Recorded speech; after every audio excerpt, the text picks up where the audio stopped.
Bueno, los invito a que empecemos una oración a la Virgen, en el nombre del Padre, del Hijo y del Espíritu Santo. Amén. Dios te salve María, llena eres de gracias, el Señor es contigo. Bendita tú eres entre todas las mujeres, y bendito es el fruto de tu vientre, Jesús.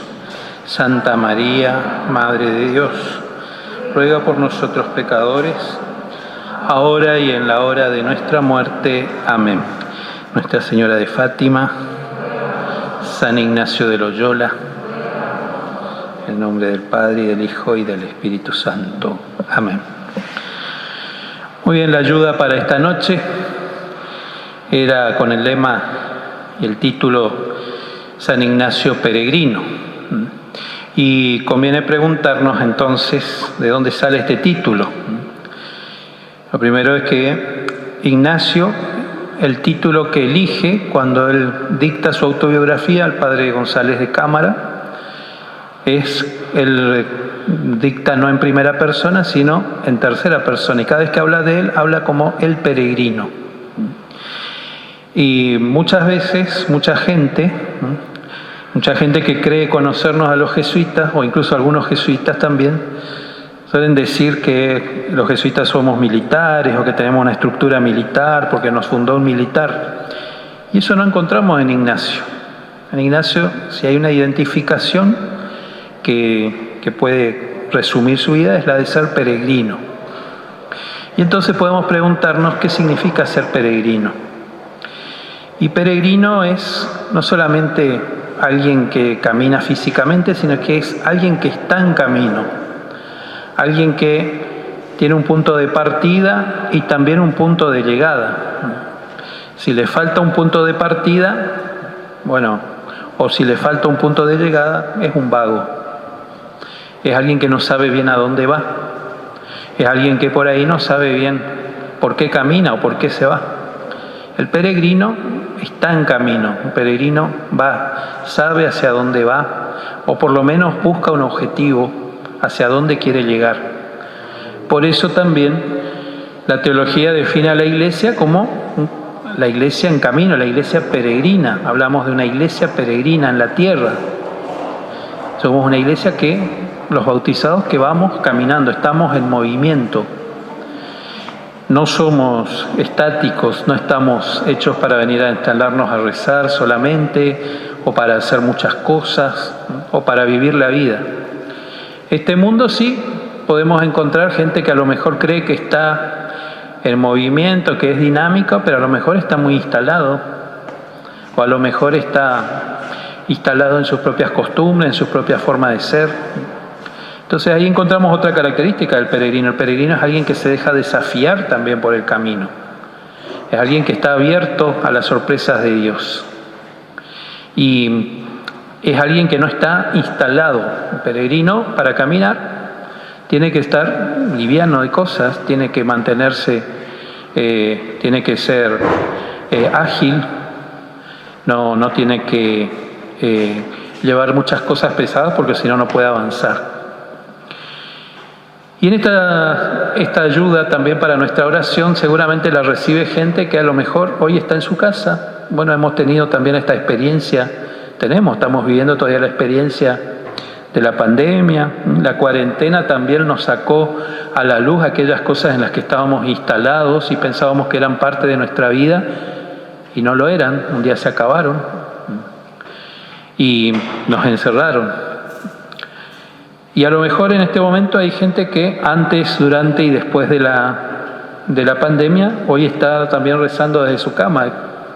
A lo mejor están en un lecho de hospital, en casa, o ya ha terminado el ciclo de su vida, piensan.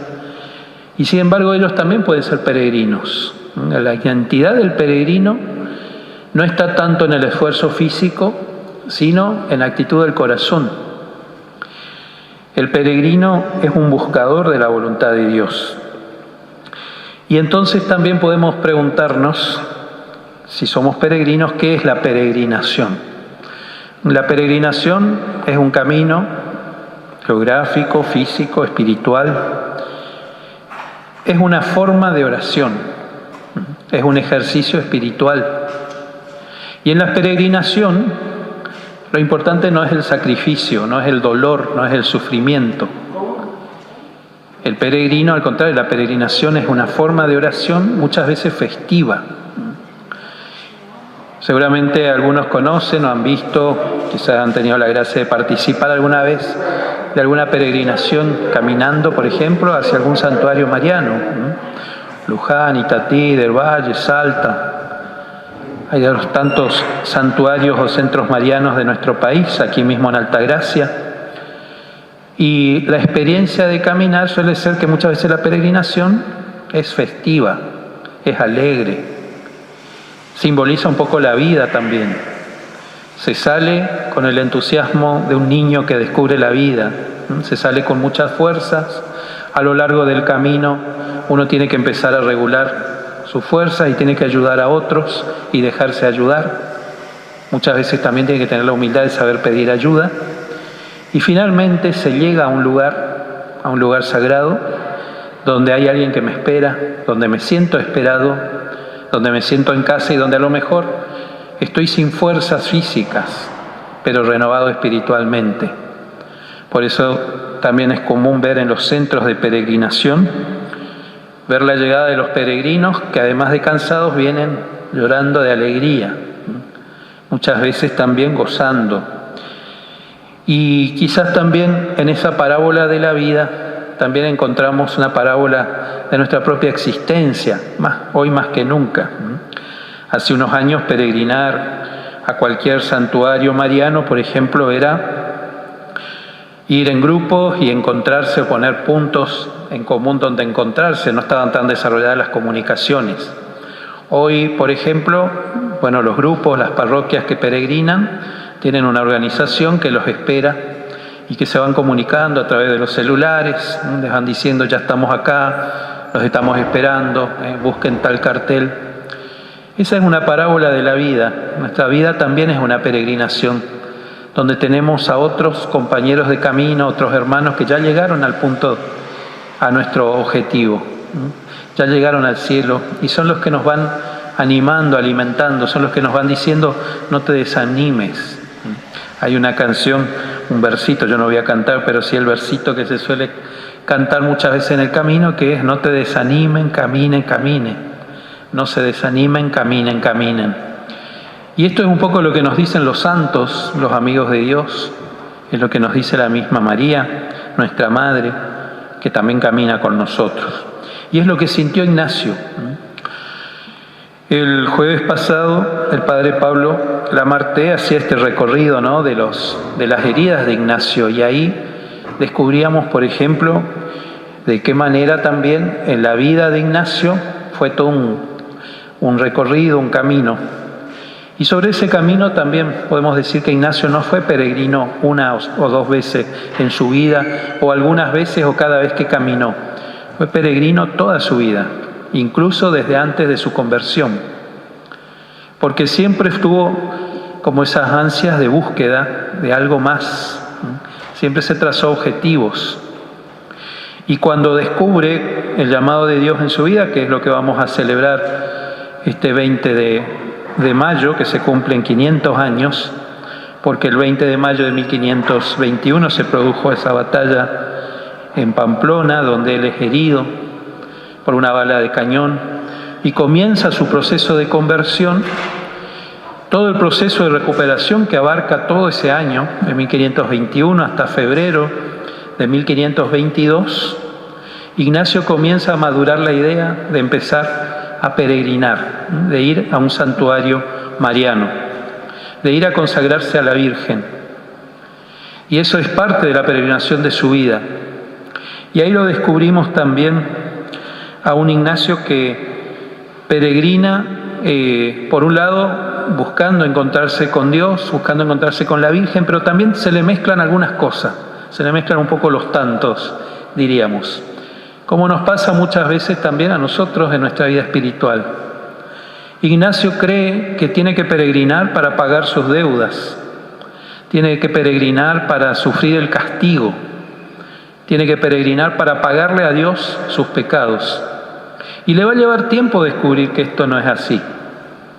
Le va a llevar tiempo descubrir que la peregrinación es una fiesta, no es un sacrificio.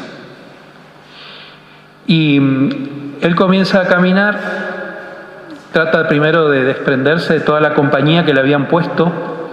El hermano sabía, cuando el hermano no lo pudo acompañar porque él no le dejó, le había puesto algunos compañeros de camino. Ignacio fue como despidiéndolos y fue buscando un lugar donde no lo conociera nadie. Y se va a la Virgen de Montserrat, se va a consagrarse, a hacerle su promesa, su voto. Y en ese camino una cosa que descubre es muy particular, porque en ese trayecto, ya ahí mediados de marzo de ese año, él quiere ser pobre y se da cuenta que está vestido de rico. Y en el camino se encuentra con un pobre, entonces hace lo que muchas veces nos nace a nosotros también, de hacer la caridad de cualquier manera. Y le regala sus ropas de rico, cambia su ropa, él se viste de pobre. Y cuando él llega al santuario de la Virgen y está rezando, vienen a buscarlo, a preguntarle si es cierto que él le regaló esa ropa a ese pobre, porque pensaron que lo habían robado y lo habían molido a palo al pobre. Ahí se da cuenta que no se es pobre porque uno quiere, sino que la pobreza es una gracia y que la solidaridad también es algo que hay que pedirle a Dios, la gracia de poder tener corazón grande. Bueno, en nuestra vida también nos pasa eso, en nuestra vida también vamos aprendiendo a ser peregrinos. Y también nos vamos encontrando con testimonios peregrinos. Por ejemplo, el año pasado, hacia septiembre, cuando estábamos todavía sacudidos por las noticias, nos pasó desapercibido que murió la abuela Emma Morioni. La abuela Emma era una italiana de nacimiento que se crió aquí en Argentina, que a los 67 años, hace unos ya varios años, a los 67 años tuvo un problema de salud muy grave, y como Ignacio también ella, en su lecho de enferma, empezó a replantearse su vejez y decidió dedicar los años que le quedaban en peregrinar a los santuarios marianos. Y hace unos 5 o 6 años, en unas vacaciones, dejó su casa en Tucumán y se fue peregrinando hasta Luján, Buenos Aires, más de 1000 kilómetros.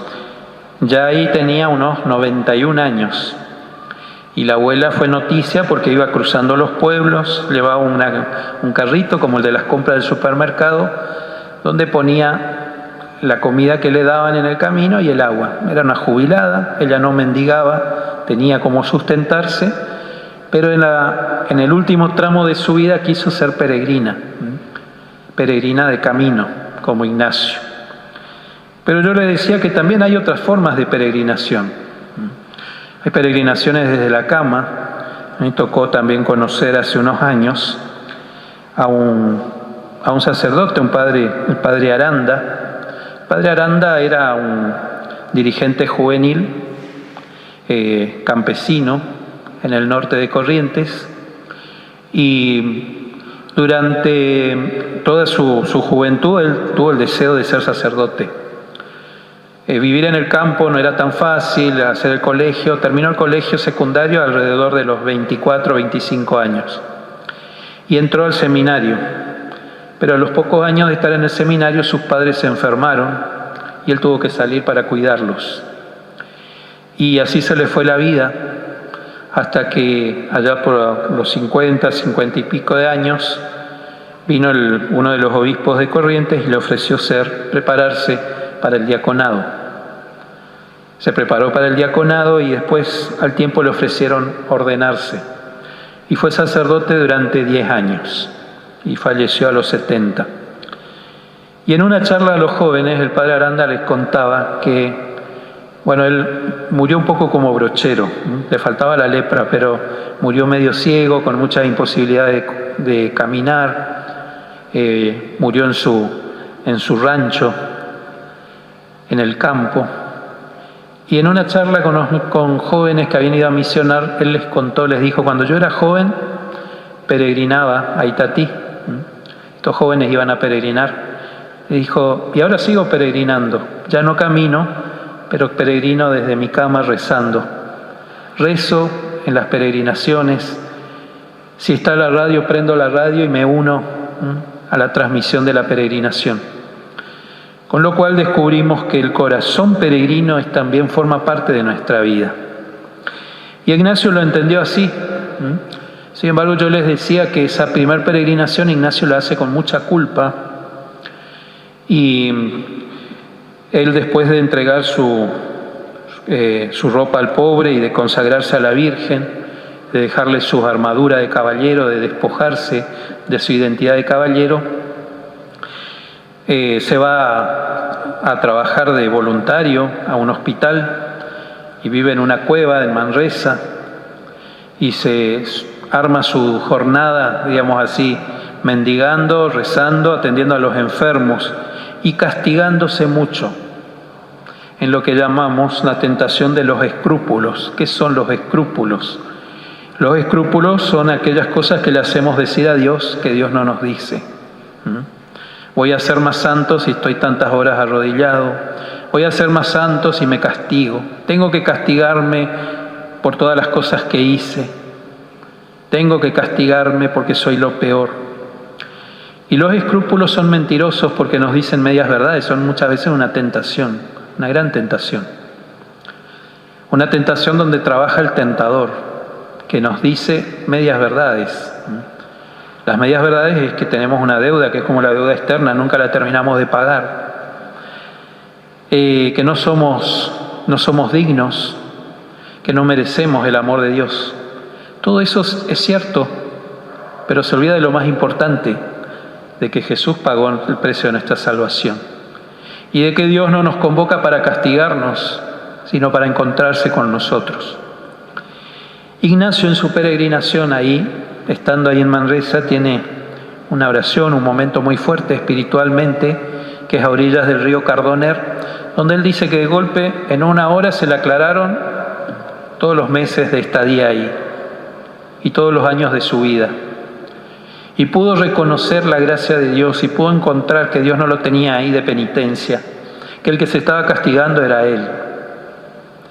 Y que, bueno, ahí, que la gracia que él había recibido no era para él, sino era para compartirla. Ahí comienza a madurar la idea de tener compañeros. Y ahí comienza también a escribir su experiencia, y ahí nacen los ejercicios espirituales, que después va a empezar a darlos a otros porque no lo puede guardar para sí. Y entonces decide ir a estudiar a Barcelona. Decide ir primero a Tierra Santa. Quiere ir a vivir y morir como Jesús primero en Tierra Santa. Ahí sigue su peregrinación y en Tierra Santa no lo dejan estar. También como hoy, las cuestiones políticas siempre estuvieron ahí en Tierra Santa y fueron ejes de disputas. Y alguien me decía hoy, hablando de esto, comentando lo que nos pasa, lo que leemos hoy en las noticias, ¿no?, de todo el problema que hay en este momento en Israel, y que curiosamente los lugares más sagrados son lugares que prácticamente están inaccesibles o se puede estar muy poco tiempo, dicen los que van para allá. No se puede celebrar misa donde se realizó la última cena. El recorrido muchas veces es muy escueto y prácticamente todo en Tierra Santa te dice que te tenés que ir enseguida, y a Ignacio no fue la excepción. Y esto es un dolor, pero también es una gracia, porque también nos abre y a Ignacio esto le va a ayudar a descubrir que su Tierra Santa era el mundo entero, que Tierra Santa podía ser el lugar físico que pisó Jesús y está muy lindo como lugar de devoción, pero desde la encarnación del Hijo de Dios, el mundo es Tierra Santa, nuestro mundo es Tierra Santa. Y entonces Ignacio vuelve y de ahí sí se da cuenta que tiene que empezar a prepararse, por eso va a Barcelona. En Barcelona también comienza a tener algunos compañeros que lo siguen, que quieren vivir como él. Ahí da los ejercicios en plena Inquisición. La Inquisición lo cita varias veces a declarar y alguna vez le hacen un juicio, lo encarcelan y finalmente, con la tranquilidad y la serenidad de saber que no estaba haciendo mal las cosas, sino que estaba compartiendo una gracia, él puede responder y ahí sale en libertad y se da cuenta que tiene que buscar otra preparación, y por eso va a estudiar a París. Y en París sigue el deseo de volver a Tierra Santa. También ahí se suman aquellos compañeros que estuvieron en Barcelona, se quedan en Barcelona, pero en París se le unen compañeros de pensión. Ahí se le unen San Francisco Javier, San Pedro Fabro, con realidades distintas. Y sigue siendo peregrino. De ahí comienzan a prepararse para el sacerdocio, para la misión, y finalmente van a ofrecerse al Papa para las misiones. Es largo el recorrido, podríamos detenernos en muchos otros puntos muy interesantes, pero es lindo poder ver que este Ignacio peregrino va descubriendo que de aquella peregrinación física, de aquel camino, la peregrinación pasa a ser una actitud humana, una actitud personal, una actitud de encuentro. Y por eso, prácticamente a medida que va creciendo la compañía de Jesús, Ignacio descubre que su peregrinación pasa primero por ponerse al servicio de la Iglesia, segundo por empezar a darle forma a esto que él nunca había pensado, que era fundar la compañía de Jesús. También ayudar a los demás a través de los ejercicios espirituales, dejarse ayudar por los demás. Y finalmente, quizás también en la última etapa de su vida, es elegido general de la compañía, el primer superior general de la compañía de Jesús, algo que él no quería, porque él quería volver a la misión, quería ser misionado. Ya Francisco Javier estaba en las Indias, ya habían misioneros esparcidos en toda Europa, e incluso Ignacio, antes de morir, envía a los primeros misioneros aquí a América, a Brasil. Y él quería ser misionero, pero descubre que su misión y su peregrinación es estar sentadito en el escritorio en Roma, escribiendo las constituciones, rezando, buscando la voluntad de Dios y qué era lo que Dios quería para esta obra que estaba comenzando. Y ahí va a terminar su peregrinación, su llegada al punto de destino de su peregrinación va a ser en Roma. Él quería que sea en Tierra Santa, hubiese querido que sea en las Indias, hubiese querido que sea aquí en América, pero va a ser en Roma, prácticamente sin moverse físicamente. Y con esa actitud nos deja también a nosotros esto otro. Uno puede caminar mucho y ser un vago, una vaga. Uno puede viajar mucho y ser turista, que saca fotos, tener colecciones enteras de todas las catedrales de todo el mundo y fotos de allí y de allá, imágenes, pero sin ningún corazón afectivo. O uno puede ser peregrino, habiendo o no caminado, habiendo o no recorrido, habiendo o no ido a uno u otro lugar. Se es peregrino cuando uno se sabe dependiente de la divina misericordia, cuando uno se sabe guiado por Dios, cuando uno se hace disponible, con un corazón disponible. Se es peregrino cuando uno tiene el corazón abierto para ayudar a otros y también tiene el corazón abierto para pedir ayuda, la humildad para saber pedir ayuda. Y esta es la esencia del peregrino, esta es la esencia que hace a nuestra identidad de peregrinos. Puede ayudarnos Ignacio entonces en este tiempo a que también nosotros podamos pedir la gracia de ser peregrinos. Al fin y al cabo, en el corazón peregrino podemos encontrarlo expresado en esa oración que nos deja en los ejercicios espirituales casi al final y que también muchas veces la rezamos, la cantamos, ¿no? Tomad, Señor, y recibid toda mi libertad, mi memoria, mi entendimiento y toda mi voluntad, todo mi haber y mi poseer. Vos me lo disteis, a vos, Señor, lo torno, todo es vuestro. Dadme vuestro amor y gracia, que ésta me basta. Ese es el corazón del peregrino. Y ese es el corazón que hoy pedimos también en esta preparación. Así que los invito a que en esta noche, quizás antes de dormir, podamos pensar un ratito si queremos ser peregrinos y cómo queremos vivir nuestra peregrinación. Si esta peregrinación sentimos que que tenemos claro que vamos hacia la casa del Padre, y si sentimos esa presencia, esa voz de aliento, esa ayuda de aquellos que ya nos esperan, de aquellos que ya llegaron y de aquellos que nos alientan a seguir caminando. Con todo esto los invito entonces a que terminemos rezando el Padre Nuestro. Padre nuestro que estás en el cielo, santificado sea tu nombre. Venga a nosotros tu reino, hágase tu voluntad en la tierra como en el cielo. Danos hoy nuestro pan de cada día, perdona nuestras ofensas, como también nosotros perdonamos a los que nos ofenden, y no nos dejes caer en la tentación, y líbranos del mal. San Ignacio Peregrino, en nombre del Padre, y del Hijo, y del Espíritu Santo. Amén. Buenas noches y muchas gracias.